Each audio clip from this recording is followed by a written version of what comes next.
Vamos a conversar con la profesora Luisa Pernalete del Centro de Formación de Fe y Alegría. Gracias por estos minutos, profesora. ¿En qué condiciones estamos cerrando el año escolar 2020-2021? Sí, me gusta siempre recordar que tenemos muchos problemas, la educación no está en emergencia, pero ya estaba en emergencia cuando se declaró la cuarentena prolongada, cuando se declaró eso en marzo del 2020, ¿no? Teníamos renuncia de docentes por los bajos salarios, teníamos inasistencia, teníamos chamos fuera del sistema escolar. UNICEF dice que teníamos como 1 millón de muchachos fuera del sistema escolar y teníamos problemas serios de servicios públicos, ¿no?, que afectan a la educación. Entonces, esos problemas se han acrecentado con este año y medio prácticamente de educación a distancia, que nos agarra a todos los docentes que trabajamos con niños, niñas y adolescentes, nos agarra sin herramientas. Entonces, hay que decir que este año algo hemos aprendido. ¿Qué cosas se han aprendido? Mira, hemos aprendido que había muchas cosas que no sabíamos, que mejor dicho, no sabíamos nada de educación a distancia. Para adultos y para universitarios se trabajaba a distancia desde hace muchos años, no este siglo, el siglo pasado y el antepasado con educación por correspondencia. Pero educar a distancia con niños ni adolescentes en ninguna parte del mundo se trabajaba, de manera que esto fue una novedad. Y por supuesto nos ha tocado a los maestros aprender muchas cosas. Todavía hay muchos maestros que no tienen suficientes herramientas, por eso se siguen cometiendo errores. Educar a distancia no es mandar tareas, es mucho más complejo que mandar tareas. Y mucho educador lo que está haciendo es mandando tareas. Es una de las cosas que uno evalúa al cierre de este año escolar. Uno le pregunta a los niños, ¿qué fue lo peor? Y muchos te dicen, tanta tarea, eso es terrible, y las mamás también están muy cansados, ¿no? Otra cosa que hemos aprendido, que la familia y la escuela tenemos que estar del mismo lado de la cancha, y son enemigos en este momento. No somos enemigos y tenemos que estar del mismo lado de la cancha. Creo que todavía no hay programas para atender a las mamás y a los papás, sobre todo a las mamás, que a quien más le está tocando el acompañamiento. Las mamás no están para sustituir a los maestros, están para acompañar a sus hijos, pero no para sustituirlos. Esa es de las cosas que hemos aprendido. Lo otro es en evaluación, por ejemplo. La evaluación tiene que ser parte del proceso, no basta una nota, hay que comentar con el alumno, con el estudiante, sea cual sea la vía que haya elegido el centro educativo para educar a distancia, que puede ser por radio, como lo hace Fe y Alegría, en donde tenemos emisora, por televisión, como se supone que lo está haciendo las escuelas públicas, por teléfonos celulares, como lo estamos haciendo nosotros para el bachillerato, o por plataformas como Google Classroom, por ejemplo, que lo están haciendo algunos colegios privados que tienen acceso a la internet, pues, ¿no? Sea cual sea la plataforma o la estrategia que se utilice, es necesario, la planificación es mucho más compleja que la educación presencial, porque no tienes a los muchachos enfrente. Entonces, tú tienes que pensar en las preguntas, tú tienes que llegar a un acuerdo con los muchachos, tú tienes que mantener el lazo afectivo.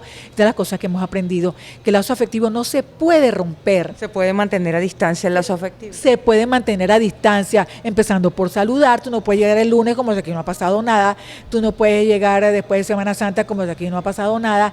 Tú tienes que mantener el lazo afectivo. Dicen los expertos mundiales que estudian la educación, que cuando hay lazo afectivo, o sea, cuando el chamo, el estudiante, se sabe y se siente querido y aceptado, importante por sus profesores, es más difícil que abandone la escuela, ¿no? Entonces es muy importante mantener el lazo afectivo y todo el acompañamiento psicoafectivo. La educación emocional es muy importante. Ya era importante con educación presencial, pero ahora con la cuarentena prolongada, las emociones desatadas, es mucho más importante la educación emocional, y eso se enseña y eso se aprende. Igual que la resiliencia es aprender de las dificultades, eso también se enseña y se aprende. Igual que el uso del sentido del humor. El sentido del humor no es andarse riendo todo el tiempo, es saber utilizar cosas inusuales, saber mantener el buen humor. Eso ayuda a distendir, ayuda a bajar los niveles de estrés, y hay que reducir los niveles de estrés. Todas estas cosas son importantes en educación a distancia. ¿Cómo volvemos a clase en este año 2021-2022, que se está hablando de un regreso presencial? Mira, hay que decir que en este año ha crecido la brecha entre los atendidos y los no atendidos. Una de las cosas que necesitamos para retornar es tener una evaluación sincera y realista de cómo ha sido este año que está cerrando. Bueno, nosotros no hemos cerrado todavía, tal vez estamos cerrando esta semana a finales de junio, pues principios de julio, con la atención a los estudiantes, pero faltan la nivelación, falta el cierre, o sea, cuáles son los resultados. Eso también, un país que no tiene datos, cuesta planificar el próximo año. Entonces, hay que evaluar. Una condición para poder retornar es evaluar realmente qué se ha aprendido este año y qué se ha desaprendido. Evaluar cómo están la planta física de los colegios. Cada quien debería hacer su propio diagnóstico. Por cada plantel. Por cada plantel. Nosotros creemos que la medida no puede ser igual para todas partes. La educación pública es el 85% de la educación en Venezuela, un 15% de educación privada. Unos y otros tienen que evaluar cómo está su entorno, cómo está la pandemia, necesitamos datos claros de la pandemia, necesitamos vacunación, pero no es solo vacunación, es también cuál es la situación, que las escuelas estén ventiladas, que haya transporte colectivo. El salario del docente, profesor. Eso lo dejo yo siempre de último porque creo que es lo más complicado, ¿no? O sea, con esos salarios van a seguir las renuncias. Y sin maestros no hay escuela, no hay educación, ni presencial ni a distancia. El maestro es indispensable para tener educación.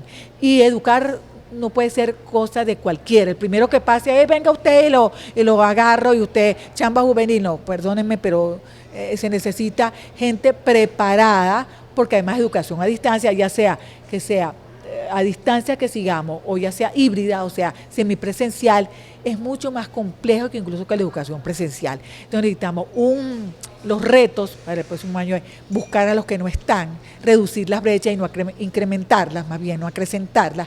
La escuela abierta reduce desigualdades, la escuela cerrada agranda las desigualdades. Entonces esos son retos para el próximo año.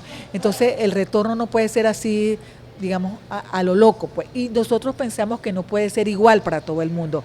Puede ser que hay escuelas con ciertas condiciones, si todos los niños viven cerca, si los maestros viven cerca, puede ser, si tenemos la plantilla completa, pero puede haber escuelas que dicen nosotros realmente no podemos, no tenemos agua, cómo se lavan las manos los niños. Entonces el retorno no puede ser así tampoco de cualquier manera. Hay países que lo han estado haciendo y a veces tienen que volver a cerrar, a veces abren una, cierran otra, porque están monitoreando, o sea, poder monitorear permanentemente cuál es la situación de los muchachos, cuál es la situación de los maestros, eso es necesario para cualquier retorno. Entonces, la evaluación sincera, realista de este año que está cerrando, creo que es una condición indispensable para poder tomar la decisión. Y una ruta también, no puede ser como un cha-cha-cha, para atrás, para adelante, no. Una ruta, si tenemos esto es A, si tenemos esto es B, si tenemos esto es C. O sea, nosotros aspiraríamos una ruta flexible, pero con ruta, no puede ser cualquier cosa y de hoy para mañana. Eso tampoco ayuda porque la educación hay que planificarla, ¿no? Muchas gracias.